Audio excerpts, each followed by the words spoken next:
Vacancy यानी 45 vacancies थी और उसमें भी अभी हम बात करेंगे। दिशा लखनऊ से हैं और बहुत सारी बातें मुझे जानने को मिली अभी, जो अभी हमारी जब बात हुई, मैं ऑफिस आई और हम लोग की बात हुई, बहुत सारी चीज़ें ऐसी जानने को मिली जो मुझे बहुत खुशी हुई जान करके। तो आज डिस्कस करेंगे, शेयर करेंगे दिशा की जर्नी। डॉक्यूमेंट वेरिफिकेशन दिशा का हो गया है अभी और वापस आप अभी लखनऊ जा रहे हो घर वालों से। Yes ma'am. तो कैसा लग रहा है दिशा, अपना एज या जो भी आपकी एजुकेशनल क्वालिफिकेशन रही है वो आप एक बार शेयर कीजिए। मेरी एज जो है 24 है और मैंने ग्रेजुएशन में बीएससी किया था मैथ्स एंड साइंस से, और फिर उसके बाद यूपी से पीटीसी किया था और फिर सीटेट और DSSB का एग्जाम। बीटीसी आपका अभी मतलब डीएलएड जिसको हम कह रहे हैं 2021 में ही 2021 में ही खत्म हुआ है ना? मतलब सेक्शन हम लोग का 2018 से 20 तक सेशन था, लेकिन हम लोग का कंप्लीट 2021 में हुआ था। कोरोना की वजह से। हाँ, लॉकडाउन हो गया। ठीक बात है। तो दिशा, अगर हम बात करें, पहले तो कांग्रेचुलेशन। Thank you ma'am. अच्छा लग रहा है, मुझे भी बहुत अच्छा लग रहा है, वो एनर्जी पास ऑन हुई है और डॉक्यूमेंट वेरिफिकेशन वगैरह सब अच्छे से मिल गया अभी। और आपका जो स्कोर है 162.15 आउट ऑफ 200, मतलब 200 नंबर का पेपर होता है जिसमें 0.25 की नेगेटिव मार्किंग दी है। और अगर हम इस वैकेंसी की बात करें, मतलब सबसे ज्यादा जो मेरिट देखी है लोगों ने वो इसी साल और इसी पर्टिकुलर एग्जाम में देखी है। 156 पॉइंट समथिंग, 156 पॉइंट समथिंग जो है मेरिट गई थी, उसमें भी फिर 5 नंबर और बढ़ गए बाद में। तो कैसे वो तैयारी हुई और क्या ये पूरा प्रोसेस रहा तैयारी का? इसमें भी अगर हम बात करें 45 वैकेंसीज, मतलब 45, उसमें भी आपने बताया कि 4 पीएच कैटेगरी को दे दिया, तो कुल मिला के 41 41 वैकेंसीज, मतलब 41 वैकेंसीज में अच्छा खासा कंपटीशन हम मान के चलेंगे, इसीलिए हाईएस्ट मेरिट रही है। कुछ 3500 स्टूडेंट्स बैठे भी थे। अच्छा, तो हम कह सकते हैं कि बहुत ही एकदम कट थ्रू कंपटीशन से निकल के आपने जॉब लिया, एक तरह से कह सकते हैं। तो आप अपनी जर्नी बताइए, जैसे पार्ट 1 की तैयारी आपने कैसे की, फिर पार्ट 2 की कैसे की? उससे पहले अगर मैं बात करूं तो कोचिंग ली या मतलब ऑफलाइन ऑनलाइन या जो भी है, मुझे तो आपने बता दिया, बट अगर हम लर्नर्स की बात करें तो आप एक बार शेयर कीजिए। जैसे मैम, जैसे जो लोग बहुत पहले से मतलब जिनका एम है कि मुझे DSSB निकालना है, तो वो लोग जो है थोड़ा थोड़ा करके कहीं से पढ़ लेते हैं। लेकिन जैसे कोई मेरी तरह हो जिसको हो कि सब कंसाइज वे में एक अच्छी जगह से सब कुछ मिल जाए, तो वो कोचिंग ले सकते हैं। तो मुझे ये था कि मुझे कई जगह से खोज के पढ़ना नहीं था, तो मैंने कैरियर विल का बैच ले लिया। तो DSSB वाला? यस मैम, DSSB वाला बैच ले लिया। तो उसमें सारे सब्जेक्ट्स के मुझे सारे नोट्स मिल गए, सर लोग भी बहुत अच्छा पढ़ा रहे थे, तो उसकी वजह से मेरे नोट्स प्रिपेयर हो गए थे अच्छे से, जो एग्जाम टाइम में रिवीजन में बहुत हेल्प करते हैं। तो ऐसे ही मैंने किया था, कोचिंग ले लिया था। ठीक बात है। तो दिशा ने तैयारी की, जो करियर ऐप है, मैं भी एसोसिएटेड हूँ यहाँ पर, और आज से पहले मैं थोड़ा सा हेजिटेंट भी रहती थी, मतलब हम लोग का ऐसा कुछ फिक्स नहीं होता कि कोई हमारे यहाँ से ही बैच लिया होगा किसी ने तो तभी हम डिस्कस करेंगे, शेयर करेंगे उनकी जर्नी। तो दिशा ने बताया आकर के, और इनको बहुत हेल्प मिली उस चीज़ में, मतलब कॉस्ट एफिशिएंट भी लगा बहुत ज्यादा, मतलब वो 1200 का आपने बताया फुल पैसा वसूल। पैसा वसूल, और मतलब पैसे का तो मतलब एक तरह से कंपेयर भी नहीं कर सकते, अगर आपको नहीं, अच्छी नहीं, नॉलेज नहीं। मिल जाए। और वो नॉलेज हर जगह काम आई मुझे। मैंने जितने भी वनडे एग्जाम दिए, जीएस के पेपर के लिए मैंने सारे हिस्ट्री के नोट्स, पॉलिटी के नोट्स सब पढ़ते गई, जो नया मिलता है मेरे वो बेसिक नोट्स हो गए हैं, अब मैं उसी में ऐड ऑन करते जाती हूँ, नए नोट्स नहीं बनाती है। बहुत बढ़िया। हाँ। तो वो एक मेरे लिए भी बहुत ही प्राउड की बात है, या बहुत ही खुशी की बात है कि दिशा ने एक बार वो कोर्स लिया 1200 का, और उसमें फिर सारे टीचर्स जो शुरू के 5 सब्जेक्ट है वो पढ़े, जो पार्ट बी है पेडागोजी जिसमें मैं डील करती हूँ वो आपने पढ़ा, और वो चीज़ आपको हेल्पफुल साबित हुई फाइनली। अभी आप एक तरह से सिलेक्शन हो गया मान लीजिए।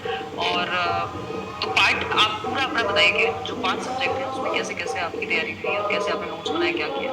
हाँ, पार्ट ए में सबसे पहले रीजनिंग आता है शायद, तो रीजनिंग के लिए मतलब मेरी रीजनिंग थोड़ा ठीक था, लेकिन जैसे ये नहीं होता कि जब कोई चीज़ आपकी ठीक होती है तो आप ऐसे ऐसे सोचते हो कि प्रीवियस ईयर लगाएंगे हो जाएगा, लेकिन इसमें मैंने सारी क्लासेस प्रॉपर की थी सर की, और जो क्वेश्चंस मतलब बहुत सारे नए भी टॉपिक सीखे, उसके मान लो क्वेश्चन नहीं भी आया लेकिन मेरे अदर एग्जाम्स में भी यूज़ हो गए, तो मैंने सर के नोट्स बनाए थे, क्वेश्चन सॉल्व कर लिए थे। और फिर मैथ्स में आते हैं, मैथ्स में भी सर उदय सर ने बहुत सही पढ़ाया था, वो मतलब जो एग्जाम में आना है वही पढ़ाते थे, बकवास का नहीं कि मतलब कुछ भी पढ़ाए। तो सर ने नोट्स बनाए थे, तो उसके मैंने सारे टॉपिक्स के नोट्स बना लिए थे, जो मुझे लगता था मेरे से क्वेश्चन हो जाएगा तो वो मैं नहीं लिखती थी, उसका शॉर्ट ट्रिक लिख लेती थी कि हाँ ऐसे ऐसे करना है। ठीक है। फिर मैथ्स में और उदय सर के थ्रू ही हाँ। मतलब उदय सर को आपने मैसेज किया। हाँ। अभी मुझे यही आगे पता चला कि इन्होंने करियर पे कोर्स भी लिया था या नहीं, मुझे ये भी नहीं पता था। और फिर हमारी बात हुई तो पता लगा कि उदय सर को आपने मैसेज किया हाँ, था। और सर ने बहुत जल्दी मैसेज देख लिया था, विदिन 1 आवर सर ने रिप्लाई भी कर दिया था। अरे वाह! सर तो बहुत अच्छे इंसान हैं। हाँ। मुझे तो बहुत लोग गालियाँ देते होंगे इस बात को लेके। मैंने मैंने पहले सोचा आपको करूँ, फिर मैंने कहा सोचा मैम पता नहीं देख पाए या ना देख नहीं पाए। देख पाती, मैं बहुत बार हाँ, नहीं देख पाती। आपने बताया था अपने ब्लॉग्स में, तो मुझे लगा कि सर को मैसेज करना सही रहेगा। ये तो आपने बहुत अच्छा दिमाग लगाया। हाँ, क्योंकि सर का मुझे पता भी था कि बच्चे बोलते भी हैं कि सर मतलब देख लेते हैं, रिप्लाई भी कर देते हैं, तो मैंने सोचा सर को मैसेज करती हूँ, तो शायद वो देख ही लेंगे। और कुछ ही दिन हुए अभी मैं मैसेज किया था मैंने सर को, फिर मतलब फैकल्टी से वहाँ कॉल आया, तो फिर मैंने सोचा मिल लेते हैं आप लोगों से। बहुत बढ़िया, मतलब अच्छा लगा। और अब हम आते हैं, जैसे मैथ्स की हमने बात की तो आपने उदय सर को देखा, पीयूष सर से रीजनिंग पढ़ ली, नोट्स बना लिए, क्योंकि आप पीयूष सर नहीं थे, रीजनिंग में अरुण सर ने पढ़ाया था। ओके ओके ओके, हाँ मतलब अलग अलग टीचर्स ने अलग अलग बैचेस, ठीक है। तो अरुण सर ने पढ़ाया और उसके बाद आपने वो नोट्स बना लिया, मतलब आप पहले से ही एक्सपेरिमेंटेटिव मोड में नहीं थी कि मैं दो चीज यहाँ से देखूंगी, दो वहां से नहीं देखूंगी। मैम, मुझे ये था कि मुझे सिलेक्शन चाहिए, मुझे एक सीट चाहिए, पीएचडी नहीं करनी है किसी भी चीज़ में। अगर इंटरेस्ट है तो वो चीज़ें मैं पढ़ लेती थी, लेकिन मुझे ये था कि हाँ सिलेबस के अकॉर्डिंग चलना है, मतलब एक्स्ट्रा नहीं पढ़ना था, तो फिर मैंने वही अप्रोच फॉलो बिल्कुल टू द पॉइंट, एक तो आपने हाँ। आजकल की ली वो चीज और उस पर आप टिके रहे। और मेरे बहुत ज़्यादा रिसोर्सेज भी बहुत ज़्यादा नहीं थे। मैंने ट्रस्ट किया कि हाँ मुझे इतना ही पढ़ना है। मुझे बहुत लोगों ने कहा कि इधर से पढ़ लो, ये एनआईयूएस से मतलब पूरा पढ़ लो, तो बहुत सारे बच्चे कंफ्यूज भी होते हैं, फिर वो भी पढ़ते हैं, फिर ये भी दूसरे नोट्स भी लगाने लगते हैं, और फिर उसके चक्कर में उनकी प्रैक्टिस नहीं हो पाती। बिल्कुल सही बात। हाँ, तो आएंगे मैंने हम उसमें पॉइंट पे भी आएंगे। तो इसीलिए मैंने सिर्फ जो सर लोगों ने नोट्स बनवाए बस उस जी। पे रिलाई किया मैंने, ठीक बात है। और मेरा उसी में हो गया। और रिवीजन उसी को बार-बार मैंने 1 बार नहीं, 2 बार नहीं, 3 बार, 4 बार किया। भरपूर रिवीजन और वो प्रीवियस ईयर के एनालिसिस हाँ, बहुत अच्छे से आपने ऐसा हो गया था कि मैथ्स में मुझे क्वेश्चंस याद हो गए थे कि मतलब ये अप्रोच वाले क्वेश्चन है, डिटरमिनेंट्स भी वही पैटर्न ही फॉलो करता है। ठीक बात है। तो मैंने वैसे ही पार्ट वन में तो फिक्स है वो पैटर्न, बहुत ही हाँ, बढ़िया तरीके से फॉलो हाँ। करता है। और अब डिविजिबिलिटी आनी है तो वो हर साल आएगी, ठीक। हर पेपर में आएगी, तो फिर सारे वैसे मैंने पढ़ लिए थे लाइन से, तो वैसे हो गया था मैथ्स में। बहुत बढ़िया। फिर अब हम आते हैं जैसे जीए पर, जनरल अवेयरनेस जो 20 नंबर का है। जनरल अवेयरनेस का ये था कि मैम थोड़ा बहुत मैं पढ़ती रहती थी, करंट अफेयर वगैरह, न्यूज़पेपर भी पढ़ती रहती हूँ, तो उसमें मुझे बहुत ज़्यादा प्रॉब्लम नहीं आई थी। ठीक है। लेकिन ये होता है कि DSSB की जो जनरल अवेयरनेस होती है वो थोड़ा अलग आती है, ठीक बात है। नॉर्मल एग्जाम्स की तरह नहीं आती, वो कुछ भी पूछ लेते हैं, तो उसमें कोई रट तो सकता नहीं है। तो आप जितना अच्छा कर पाओ कि हाँ 12-15 अगर हो जा रहा है तो ठीक है, और करंट अफेयर के क्वेश्चंस वो लोग पूछ लेते हैं। तो वो आपने प्रिपेयर किया बैच से या जैसे भी आपने बैच खुद से भी किया। सर के नोट से कर लिए, और करंट के मैं ऐसे वीडियोस बहुत देख पहले से रही लेके हाँ, थे उसको लेके। हाँ।